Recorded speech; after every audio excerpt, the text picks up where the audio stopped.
하나님입니다. 1장의 제목이 뭐였어요? 하나님의 말씀, 성경이었습니다. 그래서 우리의 모든 신앙의 기초는 성경 위에 두고, 그 다음에 두 번째 중요한 것은 하나님을 똑바로 아는 데 있습니다. 자, 그래서 요한복음 17장 3절에 보니까 영생이 뭐라 그래요? 유일하신 참 하나님과 그가 보내신 자 예수 그리스도를 아는 것이다. 또 여기 하나 수식어를 집어넣는다고 하면 바로 아는 것이다. 똑바로 아는 것이다. 왜 그런가 하면 이 세상에 똑바로 알지 못하는 사람들이 있을까요? 희한하게도 하나님을 믿는다고 하면서도, 예수님을 믿는다고 하면서도 전혀 엉뚱한 사람을 예수님이라 그러고 하나님이라 그러고 그렇게 하는 사람들이 참 많이 있습니다. 사람하고 하나님을 잘 구분하지 못해. 마치 옛날에 예수님께서 이 땅에 오셨을 때 하나님의 아들인 줄 깨닫지 못하여서 많은 사람들이 멸망했던 것처럼, 오히려 반대로 오늘날에는 참 하나님이 오실 것을, 성경은 예수님이 오실 것을 이야기해 주는데 오늘은 많은 사람들이 가짜 예수를 붙잡고 이분이 재림 예수라는 사람들이 참으로 많이 있습니다. 그래서 우리가 어떻게 알아야 된다? 예수님을 바로 알아야 된다. 그것이 생명입니다. 또 안다고 하는 것은 지식적인 것만을 이야기하는 것이 아니라 알고 경험하고 교제하는 것입니다. 우리 명절을 맞이해서 만난 음식들을 많이 하는데, 그죠? 그 만난 음식들을 보여주기만 하고 하나도 주지 않으면 어떨까요? 아마 애가 탈 것입니다. 우리 손녀가 그 둘인데 하나는 먹순이가 하나는 깨순이에요. 큰 놈이 똑같은 가스대를 주니까 먹순이는 한꺼번에 쏙 집어넣고 깨순이는 조금씩 뜯어먹다가 먹순이가 다 먹은 거 보고 이제 깨를 부리는 것입니다. 먹순이한테 너 요거 먹을래? 이렇게 약을 올리는 거예요. 그러니까 먹순이가 먹고 싶어서 입을 딱 벌리니까 먹순이한테 주지 않고 깨순이 입으로 쏙 들어가는 거예요. 그러니까 먹순이가 억울해가지고 입을 벌려가지고 통곡하는 모습을 보면서 야, 참 보기만 하고 먹지 못하면 얼마나 저렇게 억울할까, 그런 생각이 듭니다. 우리 신앙도 마찬가지 같아요. 그죠? 성경을 통하여서 지식을 통하여 알기는 알고 깨닫기는 깨닫는데 뭐가 되지 못하냐? 내게 되지 못하냐? 나의 경험이 되지 못하냐? 다른 사람은 다 천국에 들어가는데 나만 들어가지 못한다면, 어떤 목사님이 그런 얘기를 하셨죠. 꿈속에서 예수님 재림하는 광경을 봤는데 다 사람들이 이제 구름 위로 올라가서 예수님을 맞이하는데 자기는 땅에서 다리가 떨어지지 않아가지고 못 올라가서 막 놀래가지고 눈이 떠가지고 회개했다 그러죠. 내 다리가 정말 땅에 있는지 하늘에 있는지, 내 마음이 하늘에 있는지 땅에 있는지 우리가 생각을 해야 합니다. 예, 이제 오늘은 작은 추석입니다. 예, 추석을 맞이해서 또 여러분의 가정마다 또 기쁘고 좋은 일들이 가득 차기를 바랍니다. 우리나라는 추석 전에 꼭 하는 일이 있는데 뭘 해요? 벌초를 합니다. 근데 요즘 보니까 벌초 잘못하다가 벌에 쏘여갖고 죽은 사람들이 참 많은 것 같아요. 벌초하다가 벌에 맞아서 초친 사람들이 많이 있는데, 보니까요, 군이 안동에서 벌초하다가 벌에 쏘여서 2명이나 죽었어요, 올해. 그리고 또 어떤 데는 대구에서는 보니까 80대 할아버지가 벌초하다가 실종이 됐는데 5일 만에 숨진 채 발견이 됐어요. 근데 참 이 벌초를 그래도 해야 되는지 안 해야 되는지 이제, 그죠? 할수록 아마 힘들어지는 것 같다. 아마 다음 세대는 벌초할 사람들도 별로 없을 것 같아요. 젊은 세대들은. 그런데 벌초를 왜 하는가 가만히 생각해 보니까 자기 뼈대를 좀 알고 싶습니다. 내가 어디서 와서 어디로 가는가, 우리 조상은 어떻게 살았는가, 이런 것들을 다시 한번 기억하는 시간들 같아요. 그래서 조상 묘지에 가서 나도 언젠가 여기 들어갈 텐데 정말 똑바로 인생을 사는지 점검하게 하는 것 같아요. 우리나라 경상도 말이 다른 동네에서는 통하지 않은데, 그죠? 가가 그런 말이 있고 가가 이런 말도 있어요. 앞에 거는 무슨 소리예요?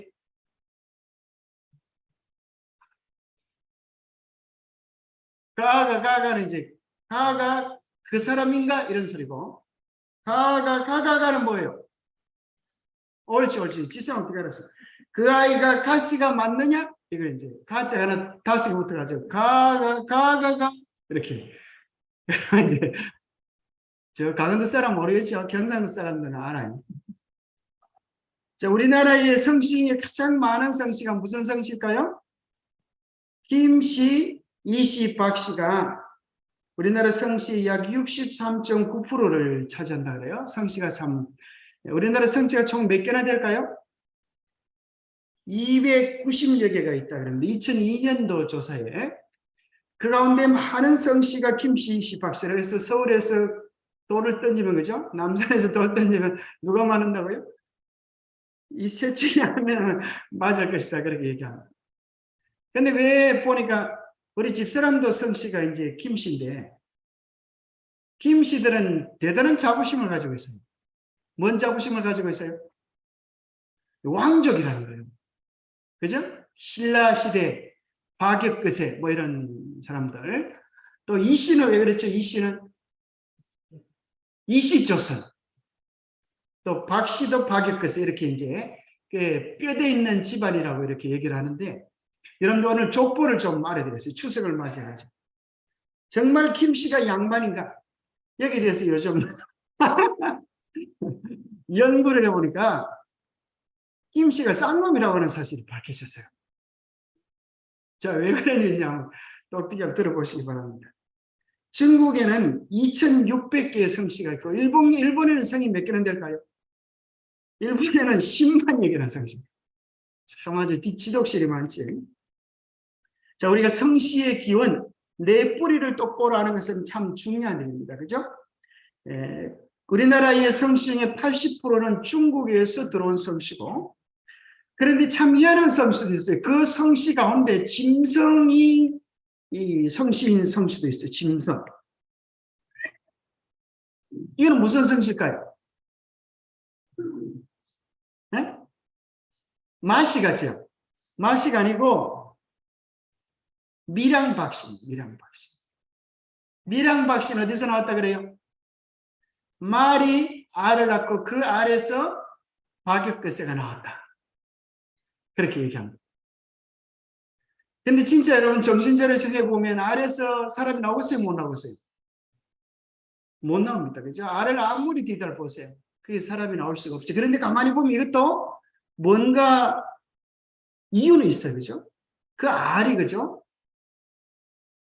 사람도 알이 있어요? 사람도 알이 있어요. 그죠?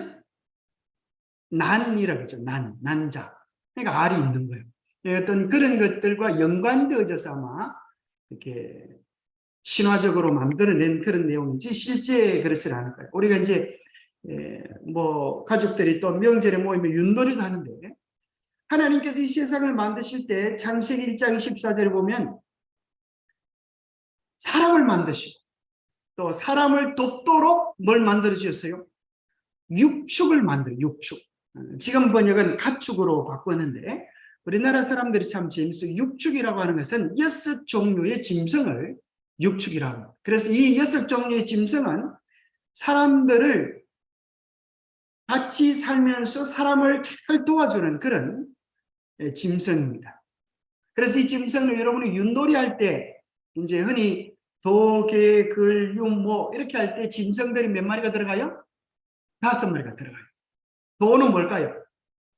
이 돼지입니다. 돼지. 돼지가 동작이 엄청 뜨잖아요. 그러니까 하나씩 하나 되면 도다 그래요. 개는 글자 그대로 개입니다. 개는 뭐 이렇게 개는 2개 던지면 2개면 개입니다. 3개는 그림되게 양을 뜻하고 윷은 소고 모는 뭐 같아요? 말입니다. 말이 이상하게 생겼는데 말입니다. 그래서 이 5가지에다가 뭘 더하면 닭을 더하면 이게 육축입니다. 육축.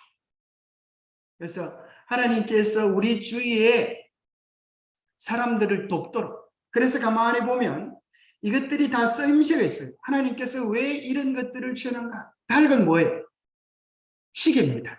옛날에 그죠? 부지런하게 일어나서 열심히 일을 하고 잘 먹고 잘 살으라고 새벽이 되면 닭이 뭐라 그래요? 꼭끼용 그러면서 일어나라고 이제 그러잖아요. 그죠? 그럼 그 소리를 듣고 이제 일어나서 일도 하고 그러죠. 그러면 자 돼지는 뭡니까? 돼지. 돼지는 청소부입니다. 온갖 더러운 것들을 주면은 꿀꿀꿀 꿀맛입니다. 그러면서 돼지처럼 잘 처먹어요. 그래서 사람들이 이걸 잘 모르고 돼지고기를 좋아하는 사람들은 쓰레기통을 둘러 마시는 것 같아요. 용도를 잘 알아요. 용도. 개는 뭐예요? 개는 뭐죠? 하나님께서 방범대원으로 주셨어요. 그죠? 밤에 잘 주무시라고 이렇게 방범대원으로 주셨고, 양은 뭐죠? 양은 따뜻한 옷, 이불을 하나님께서 주시는 거예요. 소는 뭐죠? 일꾼이로, 그죠? 장정 10명이 할 것을 소 한 마리가 해요. 말은 뭐죠? 작아요. 그죠? 하나님께서 참 필요에 따라서 우리 일꾼도 주시고 자가용도 주시고 옷도 이불도 주시고 그죠? 청소부도 주시고 참 하나님께서 다양하게 우리의 필요에 따라서 채워주셨습니다. 그것들은 다 사람을 위하여 존재하는 것들. 그래서 사람과 짐승은 근본적으로 다른 것입니다. 사람은 천지 만물의 창조의 목적. 그런데 이 모든 것들은 사람을 위하여 수고하는 도구들이에요. 그래서 사람과 짐승이 쓰는 용어들이 틀린데 사람들이 이걸 잘 모르면 사람과 짐승의 그 차이를 모르고 살면 뭐가 되는 거예요? 짐승같이 살아가는, 사람답게 살아가지 못해요. 그래서 사람과 짐승이 쓰는 용어들이 차이가 나는데 짐승은, 사람은 눈이라 그러지만 짐승은 뭐라 그래요? 눈깔이라 그래요. 그렇죠? 사람은 머리라 하는데 짐승은 뭐라 그래요? 대가리라 그래서 멸치 대가리 따라오는 이렇게 얘기해요. 그렇죠? 멸치 머리 따라오십시오 이렇게 얘기하죠. 그래서 이 사람과 짐승이 다 용어가 틀려요. 우리나라 말이 참 재미가 있죠. 그래서 사람은 아이들을 갖다 자녀라 그러는데 짐승은 뭐라 그래요? 새끼라 그래요. 그래서 사람이 화가 나면 꼭 새끼 그러는데 상대방을 갖다 짐승 취급하는 거예요. 그냥 새끼라 그러지 않고 그 앞에 짐승을 몇 발에 붙여가지고 무슨 강아지 새끼, 소 새끼 막 이렇게 그런 소리를 들으면 기분이 좋을 사람 있어요? 이야, 드디어 나는 나의 정체를 깨달았다. 그런 사람이 있어요? 없어요? 아무도 없어요. 자, 태조왕건이, 우리나라 성씨 중에 태조왕건이 성씨들을 하사한 성씨 중에 있는데 그 성씨 가운데 말을 잘 들으면 좋은 성씨를 하사하고 말을 잘 안 들으면 무슨 성씨를 하사했을까요? 짐승 성씨를 하사했어요. 자, 그 가운데 이제 우씨, 기분 나쁘면 우씨 그러잖아요. 우씨는 무슨 씨일까요? 소우자, 그죠? 마씨는 뭐? 말마자. 상은 뭘까요? 코끼리 상자. 돈은 돼지돈 돈자. 장은 노루장상. 근데 이게 이제 한문이 이제 바뀌시고 그렇게 했지만은 이 사람들 기분 좋을까요? 나쁠까요? 엄청 기분 나쁘겠죠, 그죠? 아니, 성씨를 하자는데 너는 돼지처럼 말을 한다니까 돼지 성씨, 돼지 장자다 이러면 아주 기분 나쁘다. 아주. 자, 그런데 요즘은 이제 뭐가 많으면 노루보다 뭐가 더 많아요? 고라니가 더 많아요. 그래서 여러분들이 노루와 고라니를 잘 구분할 수 있는 방법을 좀 알려드리겠습니다. 사람들이 고라니를 보고 노루라 그러면 노루가 기분 나쁘겠죠? 자, 노루와 고라니의 차이는 뭐냐면, 자, 여러분 여기 노루일까요? 고라니일까요? 뭐 보니까 알죠? 그죠? 궁뎅이가 노루궁뎅이라. 그럼 노루궁뎅이 벌써 들어보셨죠? 그죠? 그럼 하얘 이렇게 노루궁뎅이 같이 생겼어요. 그래서 궁뎅이를 보고 요놈이 노루인가? 아까 뭐라 그랬죠? 고라니인가? 그 다음에 또 뭔가 뿔이 나면 이게 뭐라 했죠? 노루. 뿔이 나면 노루래. 뿔이 없으면 고라니라 그래요. 그죠? 두 가지 가지고 구분할 수 있다는 거예요. 뿔과 궁뎅이. 그 다음에 덩치가 노루가 고라니보다 좀 더 큽니다. 그죠? 고라니는 좀 약간 키가 작고 약간 좀 날씬하죠. 자, 그 다음에 이제 우리 성씨에 대한 소개를 좀 하면 참 재미있어요. 2015년에 우리나라의 한반도의 절반가량 이상이 이제 김씨, 이씨, 박씨인데 왜 이렇게 우리나라 김씨, 이씨, 박씨가 많을까? 다 왕족이잖아요. 그죠? 조선시대 때 양반에, 왕족들은 다 양반이어야 되는데 이 양반의 비율이 약간 99.2%, 1690년 대국 기준 조선 신분 비율을 어떻게 한국사 통론에 나오는 내용이라 그래요. 양반이 9.2%, 평민이 53.7%, 천민이 37.1%. 이 양반은 얼마 되지 않아요. 10분의 1도 될까 말까한 그런 숫자인데 김씨, 이씨박씨가 몇 프로예요? 반 이상을 차지하니까. 이 사람들이 다 양반이 말이 안 되잖아요. 그죠? 그럼 언제 이렇게 양반이 많아졌나? 그래서 이제 공명처들에서 조선 말기에 돈을 받고 관직을 팔 때 이제 여기 이제 성씨를 하사하게 되고, 특별히 가장 많은 성씨들은 1909년 일제가 민정법을 실시하면서 우리나라에는 모든 사람들의 이름을 등록을 하게 했어요. 그래서 성씨가 없는 사람들이 하나씩 골라 잡을 수가 있었는데, 그래서 일본 순사들이 각 집을 돌면서 원하는 대로 성씨 신청을 받았습니다. 그 가운데 가장 많이 팔린 성씨가 김씨, 이씨, 박씨라는 거예요. 그래서 왜 선택을 하는가 하면 안동 김씨, 전주입 씨, 밀양 씨, 김해 김씨 이런 분들이 다 잘 나가는 왕족들이니까 올지기 때 우리도 한번 왕족이 돼보자. 그렇게 해서 성씨를 바꾼 사람들이 많다는 거예요. 그러니까 여러분 절대 변씨라고 물컹해 보지 마시고 김씨라고 여러분 다 왕족이 아니다. 그런 것들을 이제 알아야 되겠습니다. 그래서 중요한 것이 뭔가, 자, 그 다음에 이제 이것도 재밌어요. 천방지추 마골피. 이게 왜 또 나오는가 보니까 천씨는 무당 이제 옛날에 그랬다는 거예요. 꼭 지금은 상관이 없지만.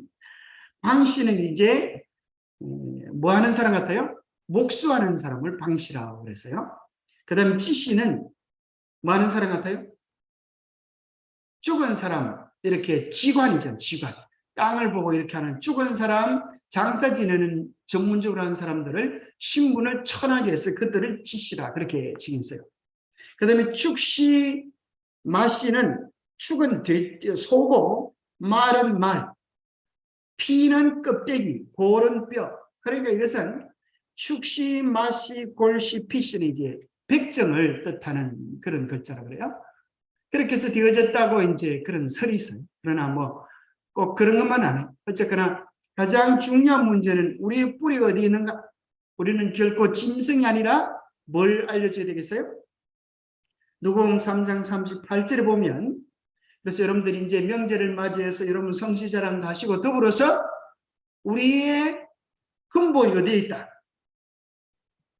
하나님께로 있다. 이걸 누가복음 3장 38절에 무슨 족보가 나와요? 양반의 족보. 진짜 하늘 왕족의 족보가 여기 나오는 겁니다.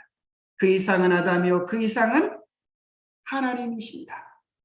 그래서 우리가 이 성경절들을 통하여 우리는 잠시 왔다 가는 나그네도 아니고 짐승도 아니고 하늘에 꿈을 두고 하늘을 품고 하늘을 향하여 살아가야 될 하늘 백성이라고 하는 사실을 명절을 통하여 다시 한번 이야기해주고 하늘의 꿈으로 우리 가족들을 단돌이 챙겨주면 좋겠습니다.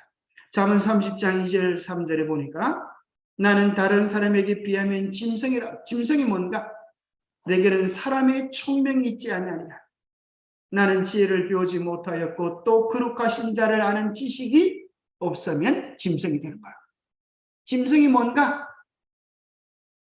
총명이 없어. 무슨 총명? 하나님을 아는 지식이 없는 거야. 시편 49편 20절에 보니까 존귀하나 깨닫지 못하는 사람은 멸망하는 짐승 같도다.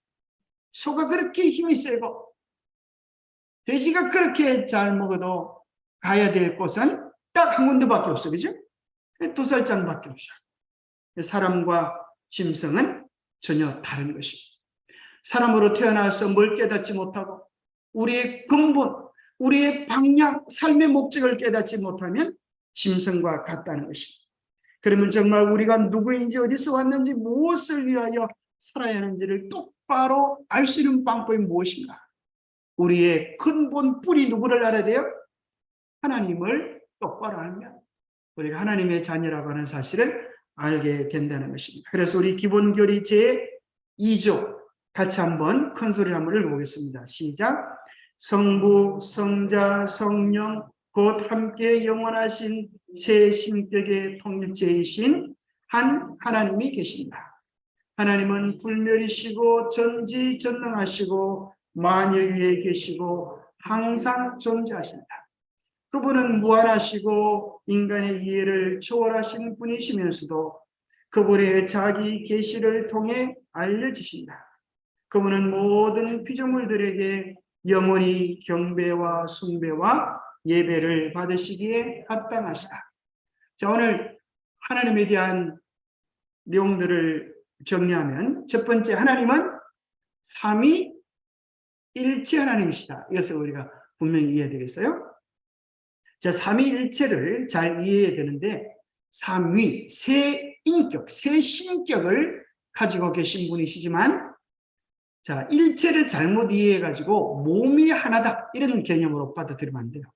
몸이 하나고 머리가 세 개다 이렇게 하면 하나님을 갖다 괴물 취급을 하는 큰일 나는 거죠. 그래서 세 인격을 가졌지만은 세 신격, 그죠? 인이 아니라 신이니까 세 신격을 가지고 계시지만은 목적과 본질과 위치에 있어서 같으신 분이기 때문에 한 하나님이다. 그렇게 이해를 해야 합니다. 그 다음에 하나님께서는 두 가지 속성이 있어요. 첫 번째는 하나님만이 가지고 있는 속성. 그것을 무슨 속성이라 그러면 비공유적 속성이라 그래요. 그리고 하나님께서 사람들에게 나누어 주는 속성을 공유적 속성, 나누어 줄 수 있다는 거예요. 우리에게도 그 속성을 가지기 원하는 속성이 있다. 그것을 공유적 속성이다. 그렇게 이해하면 됩니다. 자, 하나님만이 가지고 계시는 속성이 뭐가 있어요? 불멸, 또 그죠? 전지, 전능, 또 무소, 부재, 영원, 불멸. 그죠? 네 개씩 이렇게 묶여지는 것들. 이것은 하나님만이 가지고 있는 비공유적 속성입니다. 그러면 하나님께서 우리에게 나누어 주기 원하시는 속성이 뭐가 있어요? 사랑, 자비, 공의, 그죠? 온유, 이런 성령의 열매들은 하나님께서 우리에게 나누어 주기 원하는 속성입니다. 자, 하나님께서 사람이 되어 이 땅에 오셨습니다. 이 지구를 창조하신 하나님이 이 땅에 사람이 되어 오셨습니다. 그래서 아무도 우리는 하나님을 못 봤습니다. 그렇게 말할 수 없도록 말씀이 육신이 되어 우리 가운데 오시는 일이 일어났습니다. 그리고 그냥 오신 것이 아니라 구약의 예수님이 어떻게 오실지에 대한 시간과 장소 하실 일에 대한 무려 300여 가지 예언이 예수 그리스도에게 그대로 성취되었습니다. 그런데 안타까운 사실은 자기 땅에 오매 자기 백성이 뭐하지 아니해서요? 영접하지 아니하고 그분을 거절하고 오히려 사람이 하나님이라고 이야기한다고 참남되다고 해서 십자가에 달려 돌아가시게 했습니다. 그러나 그 가운데도 예수님이 하나님이신 줄을 깨닫고 예수님이 메시아인 줄 깨닫고 많은 사람들이 있었어요. 영접하는 자가 있었어요. 마음의 중심에 받아들이는 사람이 있었는데 그들은 뭐가 되는 권세요? 하나님의 자녀가 되는 놀라운 권세를 가지고 있습니다. 자, 우리가 왜 아버지의 자녀가 되는가? 뭐 때문에 그래요? 피 때문에 그렇죠. 피. 피라고 하는 것이 참 무섭잖아요. 피는 뭐보다 진하다? 물보다 진하다. 여러분들이 그죠? 자녀를 보면 그 가슴이 피가 땡겨져요. 피가 땡겨져. 사랑이 쏟아져요. 우리가 하나님의 자녀가 아니었지만 예수 그리스도의 뭐로요? 피로 말미암아서 하나님의 자녀로 회복되어지는 놀라운 권세를 우리에게 주신 것입니다. 예수님의 이름을 믿고 받아들이는 자에게 다시 하나님의 자녀가 되어지는 권세를 주시는데, 자, 여러분 공부했는지 안 했는지 여쭤보겠어요? 예수님이 십자가에 달려 돌아가실 때 그 십자가의 장면을 보고 예수님이 정말 하나님의 아들이다라고 하는 사실을 그 시간에 깨달은 두 명이 있었는데 누굴까요? 강도와 또요. 네, 그렇죠. 자, 정답은 한편 강도와 백부장이었습니다. 자, 어느 편인지는 몰라요. 근데 많은 사람들이 오른편이라고 생각해. 왜 그래요? 우리 생각에 오른편에는 좋은 데고 왼편에는 나쁜 데다. 마태복음 25장에 보니까 오른편에 있는 자에게 천국에 들어가고 뭐 이렇게 나오니까 그렇다고 생각하지만 그것은 선입견입니다. 십자가에는 오른편 왼편은 한편 강도 이렇게 나오죠. 그래서 거기서 한편 강도와 백부장.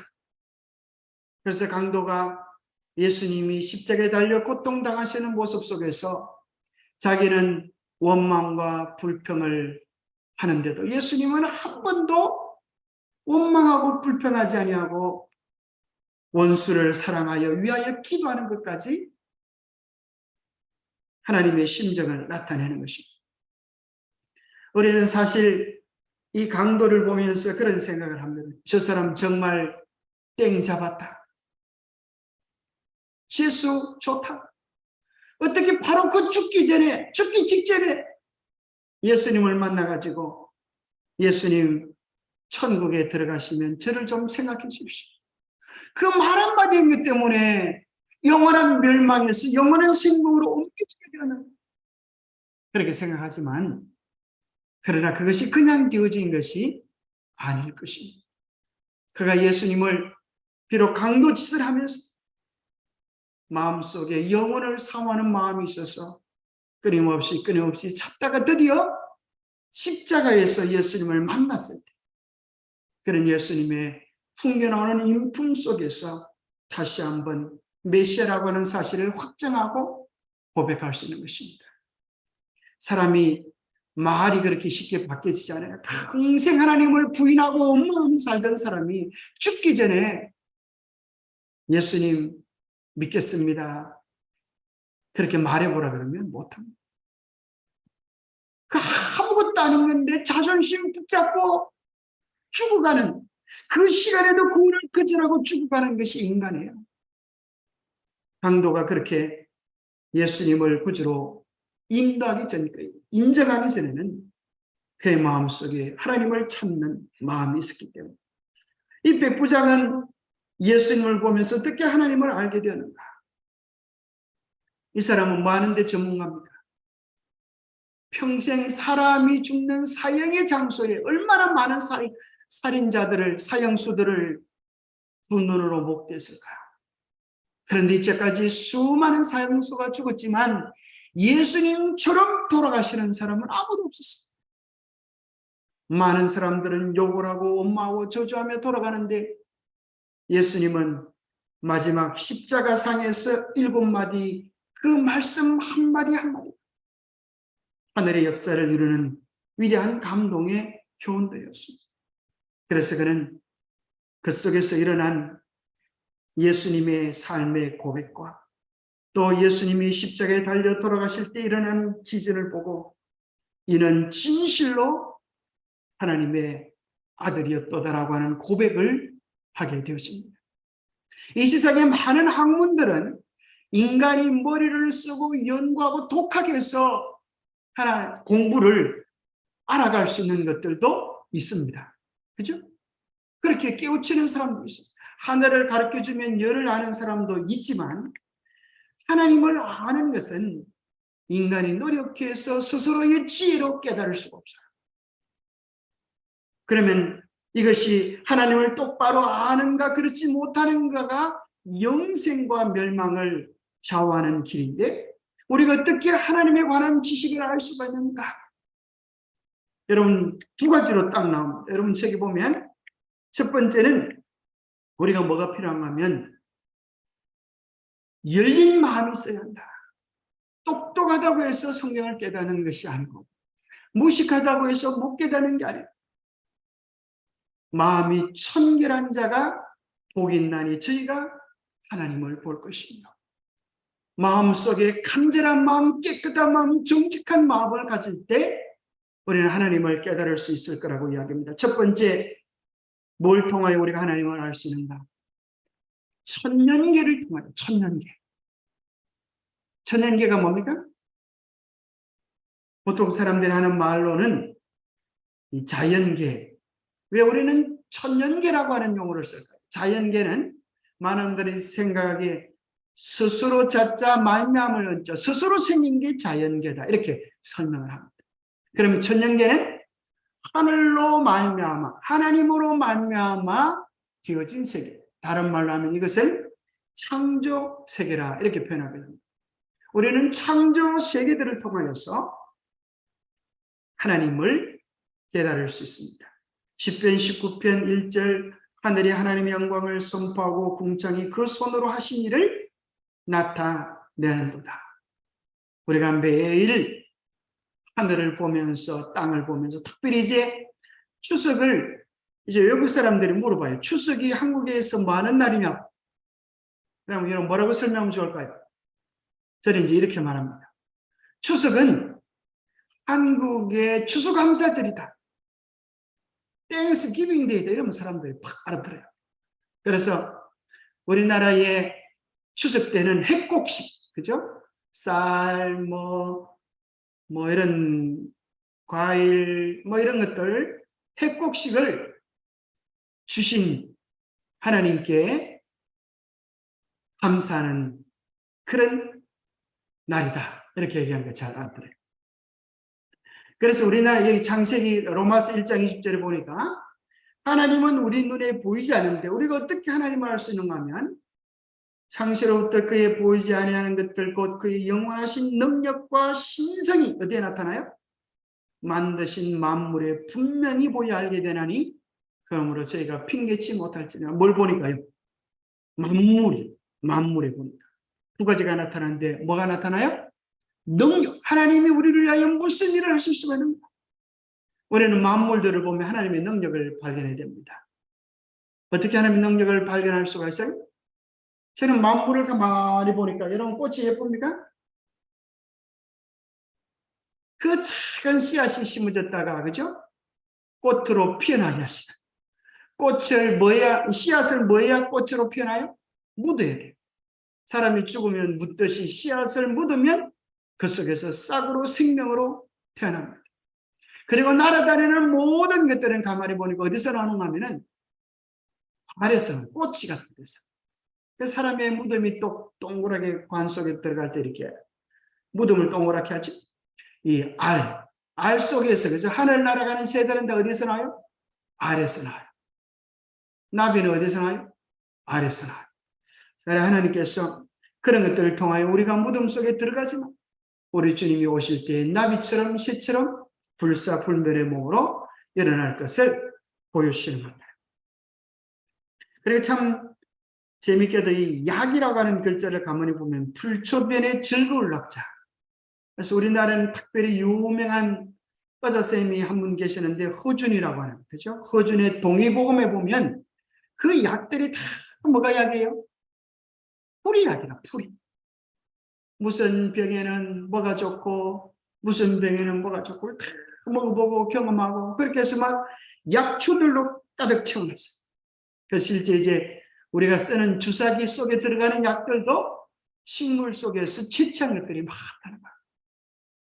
그래서 하나님께서 우리 몸의 약을 위하여 뭘 어디에 넣어줬어요? 이 풀들 속에. 그래서 하나님께서 우리에게 창세기 1장 29절에 주셨던 4가지 양식, 그죠? 곡식과 견과와 또 뭐죠? 그렇지, 과일. 또 한 가지 뭐죠? 채소. 4가지, 그죠? 통곡류, 그죠? 통곡류. 두 번째 뭐죠? 4가지 금방 했죠? 여러분들이 기억하세요. 그래서 이 4가지만 먹으면 하나님께서 양식의 모자람이, 건강에 모자람이 없도록 그렇게 해놓으셨어요. 그래서 우리의 모든 약들이 그 안에 있다.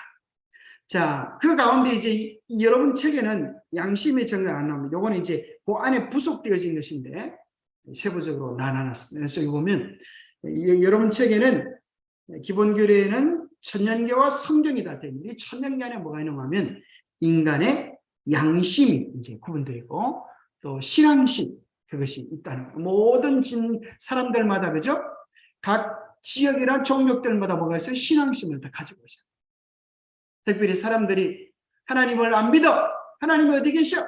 그렇게 이야기해도 우리나라 사람들이 옛날부터 뭐 했어요? 제사 지내고 그 좀 몇 자리 보고 이게 다 신앙심이에요. 그래서 제사 지낼 때 보면은 맨 밑에 보면은 돌아가신 분을 신으로 섬기는 거예요. 그래서 아무개 밑에 뭐라고 적혔어요? 신위, 삼위 그러잖아요. 개체, 그죠? 신이 되신 분에게 제사를 드려라. 그러니까 이제 우리는 하나님을 믿기 때문에 죽은 사람을 신으로 섬기지 않죠. 그래서 옛날에는 막 문도 열어놓고 또 얘야 할아버지 오시다가 빨랫줄에 걸린다 빨래 걷더라 그렇게 쌓고 그런데 요즘 빨랫줄에 걸리시는 전봇대가 얼마나 많은 전기줄에 다 걸리겠죠. 근데 요즘 보니까요, 옛날에는 뭐 조율 이시 그런 게 했었는데 최근 뉴스에 보니까 성균관 대학에서 우리나라의 예법을 이제 가르쳤는데 성균관 대학인데 거기서 이제 그런 게 다 필요 없다. 이게 필요 없다. 옛날에는 뭐 밤 12시 돼야 제사 지내고 그러는데 요즘은 뭐라 그러냐 하면 그냥 간단하게 차례를 한 아홉 가지만 차려놔도 성균관에서 성균관 대학 거기서 9가지만 차려놔도 된다. 그렇게 이야기합니다. 우리는 그렇게 차릴 필요도 없지만은 그런 얘기들을 하고 있는 것입니다. 자, 그런데 희한하게도 뭐가 하나님이 계신 걸 아는가 하면 율법이 없는 이방인이라 할지라도 그 본성 속에 그 양심 속에 하나님께서 법을 새겨 놓으셨다는 거예요. 그래서 십계명 가운데 사람에 대한 계명 몇 번째부터 몇 번째까지요?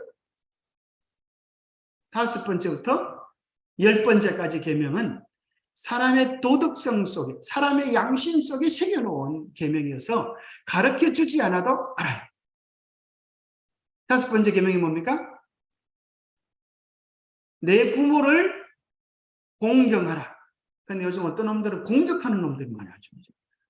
왜 그러냐면 이제 사람 젖을 안 먹고 젖소젖을 먹으니까 소가 자꾸 떠받잖아요. 그렇잖아요. 젖소젖을 먹여놓으니까 이제 소처럼 자꾸 떠받는 수가 있는. 그래서 이 보니까 내 부모를 공경하는 것 이것이 만 행동의 근본이다. 그렇게 이야기하는 것처럼 성경 속에도 인간의 계명의 첫 번째가 효인 것입니다. 그래서 그 효를 하나님께 적용하면 첫 번째부터 네 번째까지 계명이 되는 거예요. 똑같은 원리. 그것을 가나안 농문학교 교장 선생님은 큰 효다, 대효다. 그래서 보세요. 사람이 사람으로 태어나서 아무리 잘 살고 높은 직위에 올라도 여러분 생각해 보세요. 그 사람이 부모를 모르고 부모를 공경하지 못하면 나쁜 놈이에요, 좋은 놈이에요? 나쁜 놈이에요. 그 사람이 더 높으면 높을수록 존경받으면 존경받을수록 그렇게 하면 안 되는 거예요. 그죠? 왜요? 그것은 인간이 마땅히 그렇게 해야 되는 근본된 도리이기 때문에. 마찬가지로 사람이 이 땅에서 우리는 가만히 생각해보면 하나님께서 만들어 놓으신 것들을 누리는 사람들. 그죠?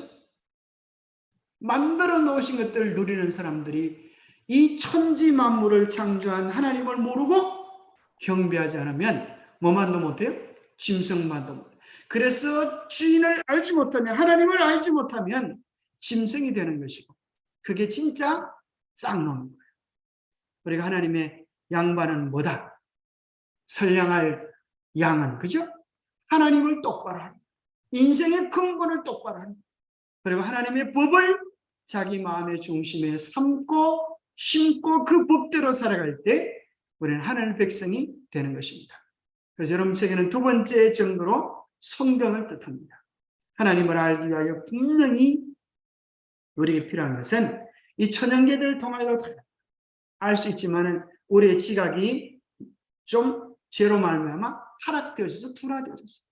그래서 하나님께서 성경을 통하여 완벽하게 하나님에 대한 진리를 제시해 주십니다. 그래서 성경 속에는 제1장 1절에 보니까 태초에 하나님이 천지를 창조하십니다. 하나님이 어떻게 창조하셨는지 존재를 증명하지 않고 성경은 하나님께서 무슨 일을 하시는가 하는 사실을 선포해 줄 뿐. 그래서 하나님은 무슨 일을 하시는가? 그것을 크게 세 가지로 이야기하면 창조와 구원과 돌보심이다. 그죠? 창조와 구원과 돌보심. 그래서 그분은 창조주요, 구속주요, 세상을 심판하러 오시는 최고의 주권자, 심판자로 나타납니다. 그래서 어떤 사람은 그렇게 말하는 사람이 있어요. 사람을 하나님이 만드셨다고 하면 자기 딴은 똑똑하다고 질문합니다. 하나님은 누가 만드셨나? 이렇게 질문해요. 자, 여러분, 이렇게 질문하면 여러분 뭐라고 대답할 수 있어요? 뭐라고 대답할 수 있어요? 그분은 스스로 존재하시는 분이시다. 그걸 어떻게 알아? 그렇게 묻는다면, 그러니까 하나님이시지. 그러니까 하나님이시지. 하나님께서 어떻게 존재하는지를 뭘로 이미 나타내시는가 하면 하나님의 이름으로 나타내셨어요. 하나님의 이름을 통하여서 어떻게 존재하시는지에 대하여 나타나셨는데, 하나님이 스스로 존재한다라고 하는 그 존재의 증명을 어떤 이름으로 하셨어요? 어떤 이름? 나는 스스로 존재한다. 이것이 무슨 이름이에요? 여호와다. 여호와. 그죠? 여호와. 여호와는 나는 스스로 존재한다 하는 의미를 가지고 있습니다. 그래서 구약시대의 사람의 이름 속에는 뭐가 나타나냐면 그 사람의 성격과 본성과 신분을 나타냅니다. 신원을 나타냅니다. 그런 것과 마찬가지로 하나님께서 하나님의 이름 속에 당신의 성격과 본성과 신원을 나타내셨어요. 그래서 너희는 하나님 여호와의 이름을 망령되이 끌지 말라. 이름을 존중하는 자들을 하나님께서 영화롭게 하시겠다고 이야기해 놓고 계십니다. 그럼 이제 첫 번째 어떤 이름이 있는가? 자, 엘로힘이라고 하는 것은 벌써 이름 글자에 힘이 들어있잖아요. 희한하죠? 이게 어느 나라 말이에요? 히브리 말. 구약은 히브리어고 신약은 헬러. 히브리어인데 우리나라하고 비슷한 글자가 있죠. 이거 우리나라 말이잖아요. 그렇죠? 발음이 똑같다는 건 실제 그렇다는 게 아니고, 엘로힘 하니까 어떤 분이다? 강하고 힘센 분을 나타내는 것이다. 하나님의 신적 능력을 나타내는 단어입니다. 그 다음에 엘론이라고 하는 것은 높은 주기를 나타내시는 이름입니다. 이제 골든벨 울릴 분들이 이런 걸 외워야 돼요. 아도나이, 큐라고 하는 신약 성경에 오면서 이제 아도나이라고 하는 것으로 이제 바뀌는 이것은 전능하신 통치자로서의 하나님입니다. 그 다음에 자, 중요한 것은, 그러면 그것은 하나님의 초월적인 이름을 뜻하는데, 두 번째 어떤 이름이 나오냐면 하나님과 당신의 백성과의 관계를 나타내는 이름이다. 언약적 이름이에요. 언약적 이름. 바로 그 이름이 첫 번째로 뭔가 샤다이다. 샤다이. 엘 샤다이, 샤다이다라고 하는 건데, 이 엘 샤다이라고 하는 샤다이의 이름의 뜻의 원문을 연구해 보니까 무슨 뜻을 가지고 있는가 하면, 엄마가 이 젖이 많이 나와서 차고 넘치는 아이들이, 그죠? 다 못 먹어가지고 살에 들린다 그러잖아요. 그런 것처럼 하나님께서 당신의 사랑을 당신의 백성들에게 한없이 부어주시고 싶어하는 그런 엄마의 가슴 같은 그런 표현이 샤다이로 표현되어 있는 겁니다. 그래서 그 뜻을 우리나라 말로는 전능하신 하나님입니다. 전능의 하나님, 그런 것인데 엄마의 가슴 같은 그런 하나님으로 표현되어 있고요. 바로 여호와 혹은 야훼로 번역된 것인데, 이것이 바로 언약적 이름입니다. 하나님의 언약적 성실성과 은총을 강요하는 이름입니다. 자, 마지막으로 가장 친근한 관계를 표현하는 이름이 아버지로 표현되는데, 구약 성경에도 표현되어 있고 특별히 신약 성경에서 이것이 심화되어지면서 예수님께서 이 땅에서 가장 듣기 좋아하셨던 이름이 뭐였어요? 예수님 무슨 이름을 듣기를 좋아하셨어요? 인자라. 그렇죠? 인자. 사람의 아들이다. 그래서 자, 예수님은 아버지를 부르실 때, 하나님 아버지를 부르실 때, 그죠? 아버지라고 하는 표현을 많이 써요. 나는 하나님의 아들이다. 이렇게도 하시고. 왜 그러시는가 하면, 그 당시 이스라엘 백성들은 하나님이라고 하면 높은 하나님, 우리와 멀리 떠나 계시는 하나님인 줄로 생각한 거예요. 그런데 사람이 와가지고, 사람이 나타나가지고 내가 하나님의 아들이다. 그러니까 유대인들은 감히 하나님의 아들이 사람이 되어 온다고 하는 것에 대한 이해를 못했어요. 왜 그런가 하면 그들은 하나님, 사실 여호와라고 부르는 이 하나님의 이름도 정확한 발음은 안 해요. 왜 그런가 하면 자음만 있고 모음은 기록하지 않았어요.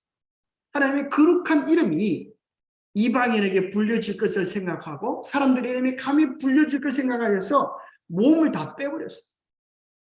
그리고 여호와라고 하는 이름 자체가 신약 성경에는 하나도 나오지 않고 주라고 하는 단어로 다 바뀌어 나와요.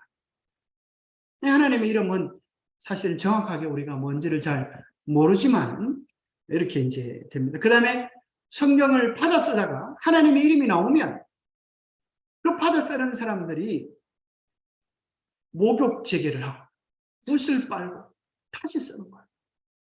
그러니 얼마나 그 이름에 대한 존경과 경건함을 가지고 있었겠습니다. 그런데 예수님이 오셔서 아버지라고 하니까 그들은 이해할 수 없다. 그런데 예수님이 오셔서 아버지라고 불렀던 이유는 원래는 삼위 하나님이 동등된 분이셨어요. 원래부터 아버지와 아들의 관계가 아니고 동등되셨어요. 우리는 그것을 어떻게 알아요? 이사야서에 보면 영존하시는 아버지라. 예수님에 대하여 그렇게 표현되어 있어요. 그런데 왜 아들이라고 하는 신분을 가지고 오셨어요? 왜 그랬어요? 이것이 중요한 것입니다. 영접하는 자, 곧 그 아들의 이름을 믿는 자들에게는 하나님의 자녀가 되는 권세를 주시기 위하여 그렇게 하신 거예요. 내가 아들이듯이, 내가 너희들과 똑같은 사람인데 아들이듯이 너희들도 나를 마음의 구주로 영접하면 너희들도 다 뭐가 된다? 하나님의 자녀가 된다고 하는 엄청난 복음을 선포하기 위하여 그분이 일부러 아들이라고 하는 신분을 가지고 오신 겁니다. 그래서 노래 중에 이런 게 있죠. 여호와 니시, 여호와 로페, 우리의 치료자, 여호와 니시, 우리의 깃발, 여호와 로이, 목자, 여호와 사바토, 여호와 우리의 만군의 여호와, 여호와 샬롬, 우리의 평강, 여호와 샴마, 하나님께서 거기 계시다. 여호와 시드케누, 이것은 여호와 우리의 여호와 이레, 준비하시는 여호와, 예비하시는 여호와, 이렇게 해서 하나님의 이름을 노래로 불러가지고 그렇게 하기도 하죠. 그러니까 보세요. 이 여호와라고 하는 이름이 무슨 뜻이다? 언약적 이름이다. 그래서 이스라엘 백성들이 사실은 여호와 부르고 나서 그죠? 뒤에 거 필요한 거 다 갖다 붙이면 다 되는 거야. 마치 우리 집사람이 이제 뭐 하는가 하면 뭐 필요한 거 있으면 여보! 그리고 뒤에 부탁하면 내가 다 해줘. 그러니까 이제 언약적 이름이 뭐예요? 여호와예요. 여호와 뒤에 이스라엘 백성들이 필요할 때 필요되는 것들을 다 갖다 붙여. 하나님께서 그들에게 성도 주시고 치료도 주시고 목자도 되어 주시고 승리도 주시고 평강도 주시고 의로움도 주시고 모든 것들을 예배해 주시는 거예요. 우리 하나님 얼마나 좋은 분이십니까? 그죠? 그분을 의지하기만 하면, 주님을 모시기만 하면 우리의 모든 필요들이 채워지고 더 남는 복을 우리에게 주신 것입니다. 자, 하나님의 활동, 창조주, 세상을 붙드시는 분, 구속주와 구주로서 인류의 운명을 책임져 주시는 분, 계획하시고 예고하시고 약속하시고 죄를 용서하시고 경배를 받으시는 분. 그게 딱 한마디로 말하는 거죠. 창조주와 구속주. 이 전체를 돌보시고 계시는 분. 이 세 가지로 정리할 수도 있습니다. 디모데전서 1장 17절에 보면 만세의 왕, 썩지 아니하고 보이지 아니하고 홀로 하나이신 하나님께 존귀와 영광이 시시토록 있을지어다. 여기도 보니까 하나님을 하나라고 했어요. 왜 하나님은 세 분이신데 하나라고 그러는가 하는 것은 이방 종교의 신들과 비교해서 이런 분이 없다, 이런 뜻이에요. 이런 특징을 가지고 계신 분이 없다. 여러분들이 그리스 신화에 보면 그리스 신화의 두목이 누구예요? 신들의 두목이 누구죠? 제우스. 이 제우스가 재수 좋은 놈이에요? 재수 나쁜 놈이에요? 이러면 아주 재수 나쁜 놈이에요. 왜 그런가 하면 예쁜 여자만 있으면 다 지 부인 삼으려고 그래요. 만약에 여러분 하나님이 그러시면 어떻게 되겠어요? 그래서 그리스 신화에 나오는 신들은 다 인간의 죄악적 본성이 반영되는 거예요. 그런데 하나님은 가장 아름답고 거룩한 속성들로 나타나시고, 그래서 나눌 수 없는 속성, 자존하시고 전지전능하시고 무소부재하시고, 무소부재를 두 글자로 편재하시고 영원하시고 불변하시다, 그렇게 이해할 수 있고요. 나누어 줄 수 있는 속성, 사랑, 은혜, 긍휼, 인내, 거룩함, 공의, 이런 것들은 우리가 하나님을 알면서 그분을 닮아갈 때 우리의 속성이 하나님으로 인하여 이렇게 바뀌어집니다. 자, 하나님은 주권, 그래서 최고의 주권, 이 모든 우주의 최고의 결정권은 하나님께로 있습니다. 자, 죄로 말미암아 지구에 뭐가요? 관리권이 마귀에게 넘어갔음에도 불구하고 최종적인 권한은 누구한테 있어요? 하나님께 있어요. 그래서 하나님께서 때로 내가 있다 이렇게 하실 때가 있어요. 사실은 누가 있는데? 인간이 다윗이 지 욕심에 의하여 그렇게 했는데도 하나님께서 궁극적으로 내가 있다, 이 말은 하나님이 그렇게 했다는 것이 아니고 그 일에 대한 책임을 다 내가 지고 그 모든 일들을 섭리적 사건으로 바꿔주겠다, 하나님께로 의지하기만 하면 다 해결해 주시겠다고 하는 놀라운 복음적 의미가 있는 것입니다. 마치 뭐 같은가 하면 자식이 잘못하면 부모가 뭐라 그래요? 이놈이 아주 나쁜 놈이에요. 이놈이 옆집 유리창을 이렇게 안 하고 뭐라 그래요? 옆집 찾아가서 뭐라 그래요? 아이고, 제가 자식 교육을 잘못시켜 제 잘못입니다. 그러잖아요. 그죠? 그게 부모죠. 그죠? 자식을 갖다가 이놈이 나쁜 놈, 이놈 잡아가시고 이렇게 하는 부모가 어디 있어요?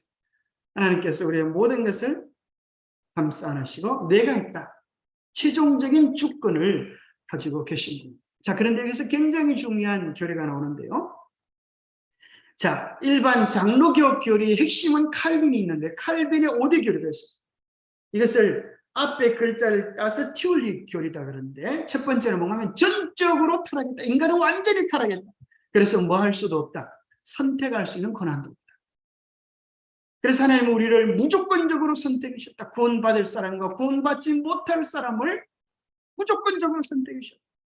심지어 십자가도 제한된 속죄, 구원받을 자들만을 위하여 죽은 것이지 구원받지 않을 자들은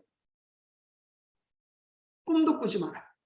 불가항력적으로 구원받기로 정해놓으신 사람은 하나님께서 어떤 은혜를 신용하면 내가 받기 싫어도 불가항력적 감당할 수 없는 은혜를 주시고, 나쁜 짓을 하려고 해도 성도들의 견인차로 끌고 가듯이 천국에 꼭 들어가게 하십니다. 여러분 아멘 할렐루야입니까? 이것이 선택받은 사람 입장에서는 아멘 할렐루야, 그렇잖아요. 그렇게 하면 좋겠죠. 그런데 선택받지 못한 자의 입장에서 보면 어떤가요? 자기는 절대 구원받을 수가 없어요. 하나님 믿으려고 그래도 안 되고 선하게 하려도 그래도 안 돼. 왜? 너의 운명은 이미 내가 결정했대. 그럼 이 사람 왜 멸망하는 거야? 하나님의 결정권 때문에 멸망하는 것입니까?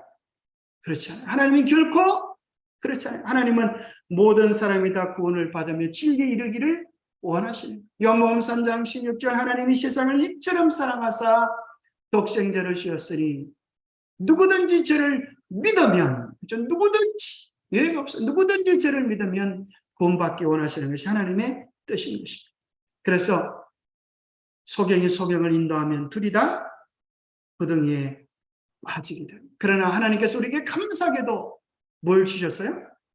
자유의 의지를 주셨어요. 참 중요한 것입니다. 그래서 우리는 자유의 의지를 통하여서 하나님을 더 깊이 깨달아 알 수도 있고, 우리가 자유의 의지를 잘못 활용하여서 그분을 거절하고 떠나갈 수 있어요.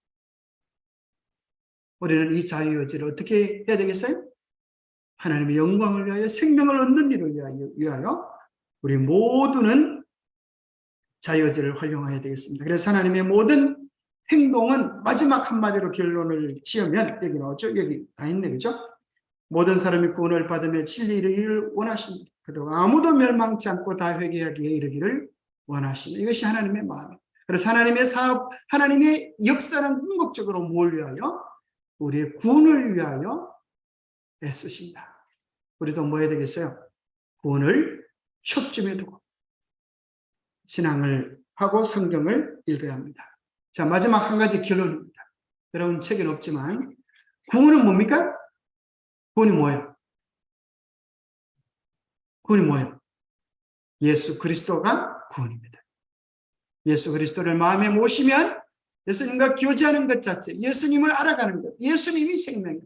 아들이 있는 자에게는 생명이 있고 아들이 없는 자에게는 생명이 없느니라. 예수 그리스도와 매일매일 살아있는 교제를 통하여 풍성한 구원의 은혜를 누리는 우리 모두가 되기를 바랍니다. 기도하겠습니다. 하나님 아버지, 우리에게 귀한 안식일을 주셔서 감사합니다. 오늘 저녁에 우리의 근본이 무엇인지 다시 한번 생각할 수 있는 좋은 시간을 주셔서 감사합니다. 종기에 하나 깨닫지 못하는 미련한 짐승 같은 자들이 되지 않게 하시고 우리로 하여금 눈을 들어 하늘을 바라보며 하나님을 깨달아 알고 하나님에 속한 하나님의 참된 자녀들이 되도록 축복하여 주시옵소서. 하나님의 형상이 우리 안에 회복되어져서 우리 주님이 오시는 그날에 영광의 대회에 함께 참여하는 우리 모두가 되도록 축복하여 주시고 우리 모든 성도들 안전하게 주님 안에서 즐거운 명절 또 안식일을 보낼 수 있도록 축복하여 주시옵기를 우리 주 예수 그리스도 이름 모자하여 간절히 간구하옵나이다. 묵상 기도로 마치겠습니다.